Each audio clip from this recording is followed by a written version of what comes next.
하나님의 말씀을 봉독해 드리겠습니다. 사무엘상 17장 45절부터 49절까지 제가 봉독을 해 드리겠습니다. 봉독합니다. 다윗이 블레셋 사람에게 이르되 너는 칼과 창과 단창으로 내게 나아오거니와 나는 만군의 여호와의 이름 곧 내가 모욕하는 이스라엘 군대의 하나님의 이름으로 내게 나아가노라.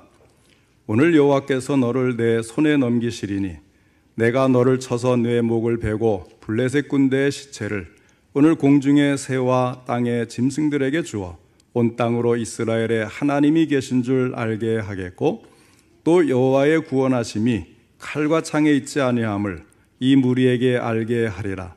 전쟁은 여호와께 속한 것인즉 그가 너희를 우리 손에 넘기시리라. 블레셋 사람이 일어나 다윗에게로 마주 가까이 올 때에 다윗이 블레셋 사람을 향하여 빨리 달리며 손을 주머니에 넣어 돌을 가지고 물매로 던져 블레셋 사람의 이마를 치매 돌이 그의 이마에 박히니 땅에 엎드러지니라. 아멘. 오늘은 다윗의 믿음과 승리라는 제목으로 함께 말씀을 듣겠습니다. 오늘도 하나님께서 예배드린 우리 성도님들을 만나주시고 생명의 말씀을 통해 풍성한 은혜를 내려주시기를 축원합니다. 먼저 하나님께 기도드리겠습니다. 하나님 아버지, 오늘도 저희들의 예배를 받으시며 귀한 말씀, 생명의 말씀을 주시니 감사를 드립니다. 이 말씀을 통해서 하나님께서 우리에게 말씀하시고자 하는 것이 들려줄 수 있도록 전할 때도 들을 때도 성령님 함께 하셔서 도와주심으로 바르게 전하고 바르게 듣고 깨달은 것을 실천할 수 있는 믿음도 더해 주시옵소서. 예수님의 이름으로 기도하옵나이다. 아멘.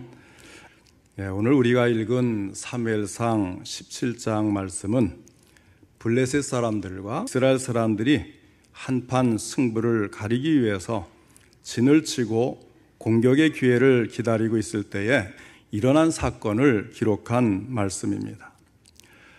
베들레헴에서 양을 치고 있던 이새의 8형제 중에 막내였던 다윗이 자기의 출전한 형들을 면회하러 갔다가 이상한 광경을 목격하게 되었습니다. 그것은 블레셋의 거인 장수 골리앗이 온갖 욕설을 다 퍼부으면서 이스라엘을 조롱하고 모욕하고 있었지만 이스라엘은 무서워 떨고 있을 뿐 그 누구 한 사람 나서서 대응하거나 싸우려는 사람이 없었던 것입니다. 그도 그럴 것이 블레셋의 대표로 나온 골리앗이라는 사람은 키가 6규빗 한 뼘이라고 하니까 서양식으로 하면 9피트고 우리식으로 하면 2m 70cm나 되는 대단히 큰 거인이었던 것입니다. 그의 갑옷이 5,000세길이라고 하는 것은 갑옷 무게만 57kg이라는 이야기고 창의 날만 600세길이라고 하였으니까 7kg이 되는 것입니다. 한마디로 그는 엄청난 거인이었고 그의 목소리는 이스라엘 진영의 엘라 골짜기를 쩌렁쩌렁 울리고도 남았습니다. 골리앗의 그 거대한 체구와 그 위용에 질린 이스라엘이었기 때문에 그 누구도 나설 수가 없었던 것입니다. 이때 소년 다윗이 아버지 이새의 심부름으로 형들에게 먹을 것을 가져다 주기 위해 그 현장을 찾아갔다가 그 광경을 목격하게 되었던 것입니다. 그는 이스라엘의 왕인 사울에게 가서 자신이 블레셋 사람과 싸우기를 간청합니다. 너무 어린 다윗을 보고 왕이 허락하지를 않으니까 다윗은 자신이 과거 양떼를 지킬 때에 사자나 곰을 물리친 경험도 있고 여호와 하나님을 믿고 나가겠다고 하니 결국 사울왕이 허락을 한 다음에 자신의 군복과 갑옷을 다윗에게 입힙니다. 그러나 사울도 대단히 신장이 큰 사람이었잖아요. 일반 백성보다 어깨 위만큼이 더 크다고 성경은 말씀을 합니다. 그렇게 큰 사울이 입었던 갑옷이 어린 다윗에게 맞을 리가 없어요. 다윗은 이렇게 크고 익숙하지 않은 갑옷을 벗어던지고 그 자신의 유일한 무기인 막대기와 매끄러운 돌 5개와 물매를 가지고 나아갑니다. 결국 다윗은 골리앗과 싸워 승리하여서 이스라엘을 구하고 사울 왕의 딸인 공주를 아내로 취하는 복을 받게 된 것이 오늘 본문 말씀의 내용입니다. 자, 오늘 본문을 통해 주시는 이 말씀이 오늘날 이 시대에 우리에게 무슨 의미가 있는지, 그리고 이때 다윗이 승리한 비결은 무엇인지를 살펴보면서 하나님께서 우리에게 주시는 은혜를 풍성히 받는 시간이 되시기를 바랍니다. 첫째로 우리들도 거인 골리앗 앞에 서 있는 소년 다윗과 같은 인생을 살 때가 있다는 사실입니다. 골리앗의 키가 2m 70이라고 그랬는데 어떤 사람은 아마도 2m 90이었을 것이다, 이렇게 추정을 하기도 해요. 자, 이 큰 거인 앞에 어린 소년 다윗이 지금 서 있는 거예요. 우리나라에도 거인 격투기 선수가 있었죠. 씨름 선수 출신인 최용만 선수, 인간 기준기라는 별명을 갖고 있는데 최용만 선수가 2m 18cm예요. 그래도 우리가 TV로 많이 봅니다마는 웬만한 사람들은 다 어린아이 같지 않겠습니까? 그런데 이 최용만 선수라고 해도 2m 70이 넘는 골리앗 앞에 서면 어린아이와 같을 텐데 보통 크기의 다윗이 그 앞에 섰으니 처음부터 기죽고 주눅들기 쉬운 상태가 아니겠습니까? 게다가 골리앗은 어려서부터 힘센 장수로 소문난 사람이었습니다. 지금 무거운 갑옷을 입고 큰 칼을 차고 서 있어요. 그런데 조그만 소년이 목동들이나 입는 옷차림을 하고는 가죽끈에 돌 5개를 들고 나왔으니 그 모습이 상상이 가겠습니까? 그러니까 43절에 보면 골리앗이 뭐라고 하느냐 하면 내가 나를 개로 여기고 막대기를 가지고 내게 나왔느냐, 이런 말을 할 정도예요. 화가 날 정도로 기가 막힌 상황을 골리앗도 마주친 것입니다. 이와 같이 다윗과 골리앗의 싸움이라고 하는 것도 하나의 격언과 같이 우리에게 오지 않습니까? 그래서 다윗과 골리앗의 이 비교되지도 않을 엄청난 상황을 성경을 알지 못하는 사람들도 계란으로 바위치기, 이런 말을 떠오르면서 애초에 상대가 되지 않는 것을 비교해서 말을 하기도 하는 것입니다. 우리들 역시 살아가다 보면 골리앗처럼 보기만 해도 두렵고 도전하기에는 맥이 풀리는 엄청난 일들을 만날 때가 있습니다.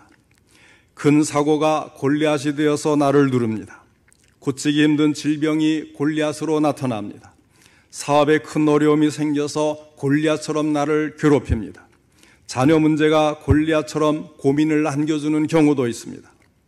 청년들은 취업 문제가 골리앗처럼 두렵기만 합니다. 신앙에도 골리앗과 같은 원수마귀가 나를 넘어뜨리려고 합니다. 우리 성도님들은 이런 골리앗을 만난 적이 있으십니까? 아니면 지금 현재 그런 골리앗과 같은 어려운 문제가 눈앞에 닥쳐와서 어떻게 극복할 수 있을지 고민하고 계십니까? 그러면 그럴 때 어떻게 해야 되겠습니까? 사울 왕과 다른 이스라엘 백성들처럼 그 앞에서 두려워 떨며 걱정만 하고 있어야 할까요? 싸워보지도 않고 골리앗과 같은 도전자에게 제압당하고 패배감에 둘러싸여 무기력한 모습을 보여야 할까요? 자, 그러면 우리는 우리가 당면한 골리앗을 어떻게 하면 이길 수가 있겠느냐 하는 것입니다. 두 번째로 생각할 것은 우리가 인생의 문제에서 만나는 골리앗과 싸워 승리하려면 먼저 하나님의 방법을 알아야 합니다. 47절에 말씀합니다. 또 여호와의 구원하심이 칼과 창에 있지 아니함을 이 무리에게 알게 하리라. 전쟁은 여호와께 속한 것인즉 그가 너희를 우리 손에 넘기시리라 하였습니다. 역사적으로 하나님께서 자기 백성들의 구원을 위해서 칼이나 창과 같은 무기를 사용하지 않고 초자연적인 방법을 동원하신 경우가 많이 있었습니다. 사람들은 공경에 처했을 때의 대부분 자기가 알고 있는 인간적인 방법을 총동원해서 해결책을 강구하려고 하죠. 그러나 하나님은 종종 이러한 인간적인 방법을 초월하여서 하나님만의 방법을 사용하신다는 사실입니다. 이때 여호와의 구원하심이 칼과 창에 있지 아니함을 잊어버리고 우리가 알고 있는 방법만을 의지하게 되면 우리는 곧 절망감에 빠지게 되는 것입니다. 골리앗과 같이 큰 장수를 우리 힘으로 어떻게 이기겠어요? 공경을 만나 절망하는 것은 하나님의 구원하심이 칼이나 창과 같은 인간적인 무기에 달려있지 않다는 사실을 망각하기 때문입니다. 하나님의 싸움에는 하나님의 무기가 동원이 됩니다. 그런데 사탄은 어떻게 하느냐면요, 사탄 자신은 영적인 존재 아닙니까? 영적인 존재는 눈이나 육적인 생각이나 육적인 힘으로는 영적인 존재를 이길 수가 없어요. 그런데 사탄은 우리로 하여금 육신에 얽매이게 만듭니다. 영의 눈을 가리게 되는 거죠. 그러니까 혈과 육의 싸움인 자기 싸움터로 우리를 끌어내려서 우리가 영적으로 보지 못하고 하나님의 방법, 영의 방법을 사용하지 못하도록 해서 도저히 빠져나갈 길이 없다는 것을 인식해서 절망에 빠지도록 만드는 것이 이 사탄의 작전이에요. 그러나 사도 바울이 말했던 것처럼 우리가 싸움에 사용할 병기는 육체에 속한 것이 아니라 하나님께 대한 견고한 믿음인 것을 알아야 합니다. 눈앞에 보이는 육신적인 방법에 급급할 것이 아니라 골방에 들어가 기도하며 영적인 무기를 동원할 때 넉넉히 이길 수 있는 것을 알아야 합니다. 엎드릴 줄 아는 사람, 기도의 능력을 믿는 사람이 최종적인 승리를 할 수 있다는 것을 믿어야 합니다.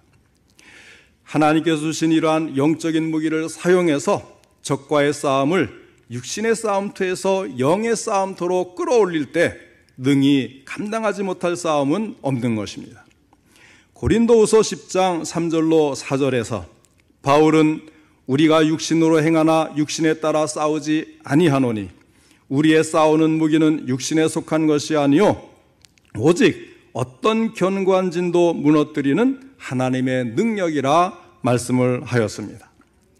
오늘 본문 48절을 보시면 블레셋 사람이 일어나 다윗에게로 마주 가까이 올 때에 다윗이 블레셋 사람을 향하여 빨리 달리며 하였습니다.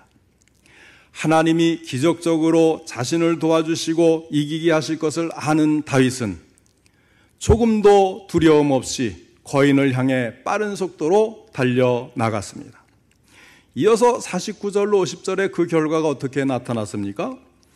손을 주머니에 넣어 돌을 가지고 물매로 던져 블레셋 사람의 이마를 치매 돌이 그의 이마에 박히니 땅에 엎드러지니라. 다윗이 이같이 물매와 돌로 블레셋 사람을 이기고 그를 쳐 죽였으나 자기 손에는 칼이 없었더라. 다윗은 칼이 없었으나 하나님께서 도우시는 힘으로 그 큰 거인을 이긴 것입니다. 믿음으로 이겼습니다. 오늘도 하나님을 믿고 의지하는 자에게는 세상적인 방법, 육의 방법이 아닌 하나님의 방법으로 이기게 해주실 줄을 믿으시기 바랍니다. 그 다음에 세 번째로 생각할 것은 하나님의 싸움 방식을 알고 있는 다윗은 하나님이 함께 하심을 믿고 하나님의 이름으로 나아갔습니다. 다윗은 먼저 하나님의 이름으로 나아갔습니다. 45절 말씀입니다.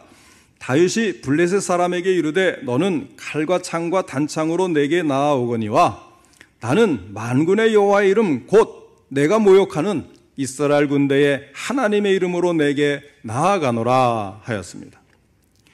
다윗은 골리앗을 향해서 담대하게 외칩니다. 나는 여호와의 이름으로 내게 나아간다고 하는 것입니다. 이름은 그 사람의 인격을 대표합니다. 대통령이 보내는 편지에는 대통령의 서명이 있습니다.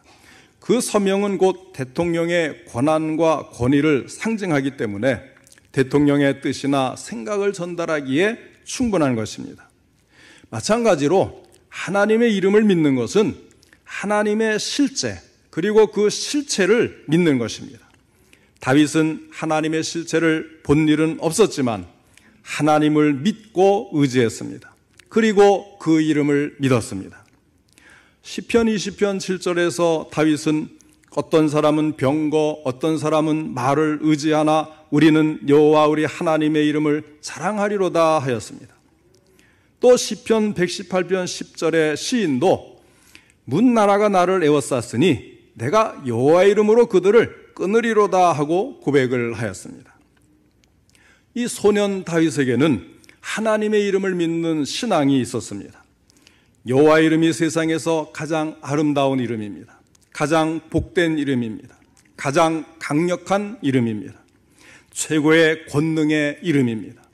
오늘도 누구든지 여호와의 이름만 앞세우면 그 무엇이라도 두려울 것이 없습니다.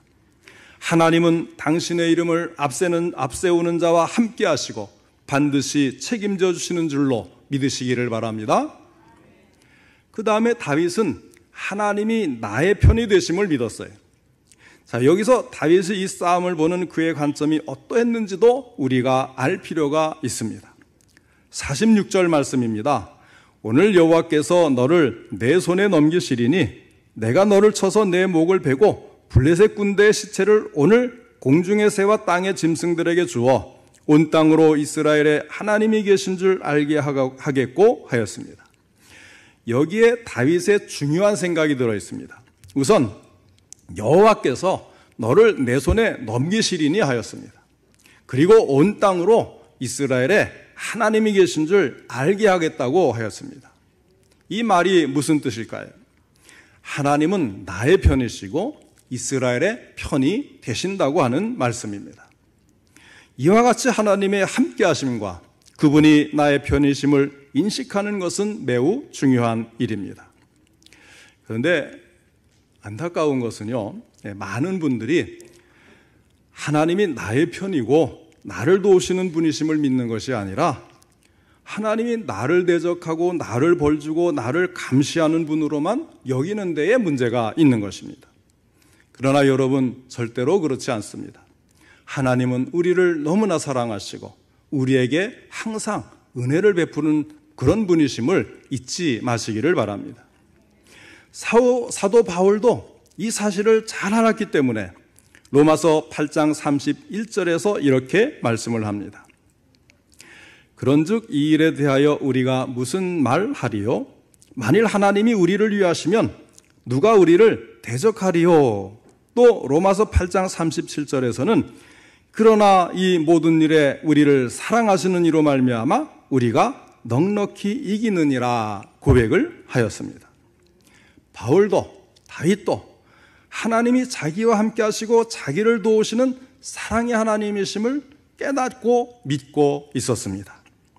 우리 역시 인생을 살아가는 동안 수많은 싸움을 끊임없이 치르게 될 것입니다.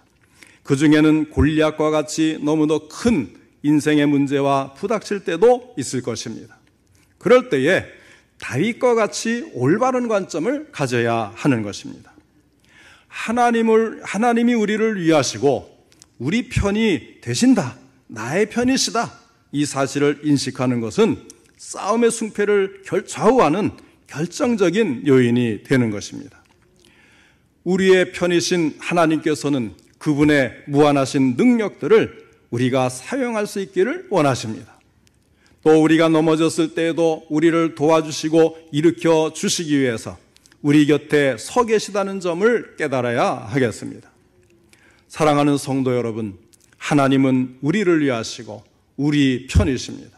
내 편이십니다. 이 사실을 믿으시고 언제나 담대하시기를 바랍니다. 이제 네 번째로 생각할 것은 참된 승리를 하려면 담대하고 두려워하지 말아야 합니다. 하나님은 우리에게 담대함을 요구하십니다. 하나님께서 일찍이 여호수아가 모세의 후계자가 될 때 이렇게 말씀을 하셨어요.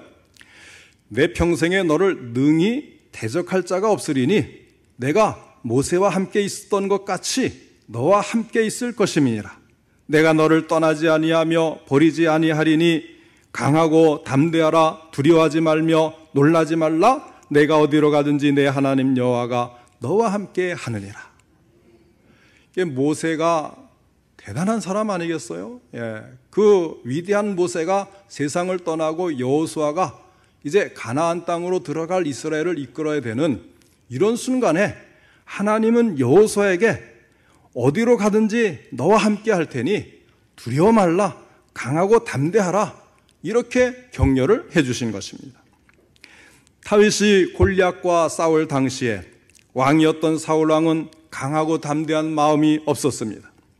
그러나 강하고 담대한 어린 소년 다윗은 사울왕에게 그로 말미암아 사람이 낙담하지 말 것이라 주의 종이 가서 저 블레셋 사람과 싸우리이다 하고 담대하게 말을 하였습니다. 하나님은 담대한 사람을 사용하십니다. 왜냐하면 그것이 믿음이 있어야 가능하기 때문에 그래요. 환경에 겁먹고 움츠리며 뒤로 물러가는 사람은 사용하시지를 않아요. 하늘이 무너지고 땅이 꺼져도 믿음과 용기와 힘을 가진 사람을 하나님은 기쁘게 사용하십니다. 그러면 우리가 담대하려면 어떻게 해야 하겠습니까? 담대하기 위해서는 항상 하나님의 말씀을 묵상해야 돼요. 하나님께서는 여호수아에게 이렇게 말씀하셨습니다.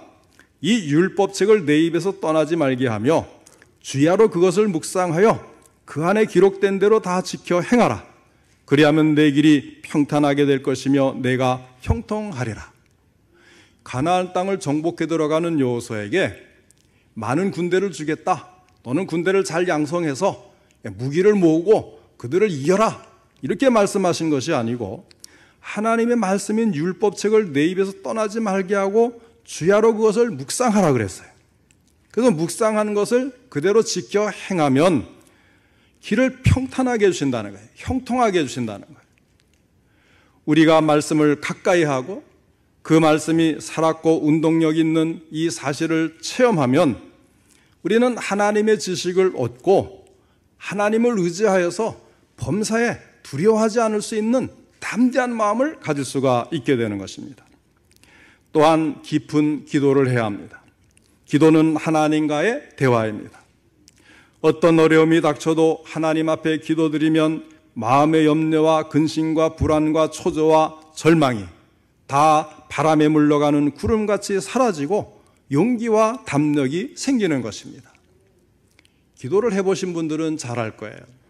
그 엄청난 힘든 일이, 어려운 일이, 해결하기 어려운 문제가 나에게 닥쳐왔는데 하나님을 바라보고 조용히 하나님께 묵상하며 기도하는 그 시간을 가지면 왜 그렇게 담대한 마음이 내 마음에 솟구치도록 하시는지 기도해보신 분들은 잘 아실 거예요.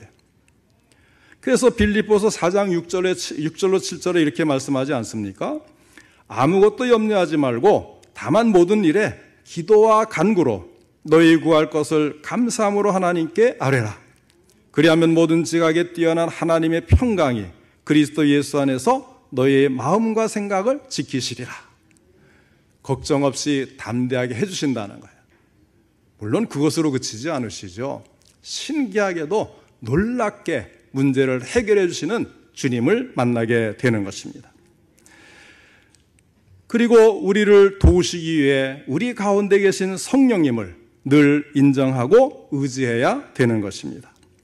이렇게 할 때 우리는 두려움 대신 담대함을 가질 수가 있고 담대한 믿음으로 하나님을 의지하고 하나님의 이름으로 나아가는 사람을 하나님은 그 사람의 편이 되어주시고 그 사람을 도와주시고 큰 기적을 일으켜 주시는 것입니다. 사랑하는 성도 여러분, 다윗이 골리앗을 이긴 것은 자기 힘이 아니었습니다. 함께 하시고 도우시는 하나님의 능력으로 가능했습니다. 마찬가지로 우리가 세상을 살면서 당하게 되는 환난이나 고난이나 또 시련 같은 것이 골리앗처럼 너무 크고 강해서 우리의 힘으로는 도저히 이길 수 없을 것 같고 꿈쩍도 하지 않을 것 같지만 하나님의 이름으로라면 극복할 수 있다는 것을 기억해야 하겠습니다. 여기서 우리가 한 가지 더 기억해야 될 것이 있습니다. 다윗이 이 골리앗을 마주대어 나갈 때에 돌을 몇 개 가지고 나갔습니까? 5개를 가지고 나갔어요. 그런데 몇 개를 사용했습니까? 단 1개로 승리를 하였습니다. 그러니 4개가 더 남아있다는 거예요. 저는 항상 이 대목에 이르게 되면 떠오르는 성경 구절이 있습니다. 로마서 8장 37절에서 바울이 고백한 말씀입니다. 그러나 이 모든 일에 우리를 사랑하시는 이로 말미암아 우리가 넉넉히 이기느니라. 5개를 가지고 1개로 승리해서 4개가 남았으면 이 넉넉히 이기는 것 아니겠어요? 하나님의 승리는 이렇게 항상 여유만만한 것입니다. 겨우 가까스로 이기는 싸움이 아니라 바울이 말한 대로 넉넉히 이기는 싸움인 것입니다. 오늘날 우리 앞에 영적인 골리앗이 등장할 수 있습니다. 우리 힘으로 도저히 해결할 수 없는 불가능한 문제들이 골리앗처럼 버티고 서서 우리를 괴롭히고 두렵게 할 수가 있습니다. 그러나 우리의 삶의 현장에 이러한 일들이 일어난다고 해도 믿음의 사람들이라면 두려워할 이유가 없습니다. 왜냐하면 다윗처럼 하나님이 함께 하실 것을 믿기 때문입니다. 게다가 한 번 이기는 것으로 그치는 것이 아니라 아직도 물매에 쓸 조약돌이 4개가 더 남아있다는 사실을 잊지 마시기를 바랍니다. 사랑하는 성도 여러분, 우리 성도님들도 하나님이 함께 하심을 믿고 하나님의 이름을 의지하고 앞세워서 다윗처럼 힘차게 전진하여서 넉넉히 이기는 인생이 되시기를 주님의 이름으로 축원합니다. 기도하겠습니다. 사랑과 은혜가 풍성하신 하나님 아버지, 하나님이 어떻게 다윗을 사랑하시고 다윗의 편이 되어주시고 하나님을 의지하여 그 이름으로 나가는 이 다윗을 어떻게 승리하게 하셨는지 다시 한번 저희들에게 말씀을 통해 그때 있었던 일을 보여주시니 감사를 드립니다. 하나님 아버지, 우리가 인생을 살아갈 때에도 숱하게 어려운 문제들을 만나고 때로는 골리앗처럼 두려움에 떨 만큼 힘들고 어려운 문제도 닥치게 됩니다마는 그럴 때마다 성령님이 우리 안에 계셔서 우리로 하여금 깨어있게 하여 주옵시고 하나님을 바라보게 하여 주옵시고 항상 사랑하셨고 도우셨던 하나님을 의지해서 그때마다 하나님의 이름으로 나아가서 승리하는 삶을 살게 하여 주시옵소서. 우리 성도님들을 성령 충만을 주시고 담대한 믿음을 갖게 하여 주시옵소서. 이 세상을 창조하시고 우리 인간도 창조하시고 그 아들 예수 그리스도를 주시기까지 우리를 사랑하여 구원하신 하나님 아버지를 믿는 담대한 믿음으로 항상 하나님을 의지하여서 기도하며 구할 때마다 응답해 주시옵시고 하는 일이 형통하게 하시고 어려운 문제가 해결받는 우리 모든 성도님들의 삶이 되게 하여 주옵소서. 가정의 문제도 또한 자녀들도 이 같은 믿음으로 하나님을 의지하면 하나님께서 해결해 주시는 놀라운 역사를 체험하며 더욱 담대한 믿음으로 하나님을 사랑하고 가까이 하고 다윗처럼 바울처럼 하나님의 사랑과 능력을 힘입어 살아가는 우리 모든 성도님들 되게 하여 주시옵소서. 예수님의 이름으로 기도하옵나이다. 아멘.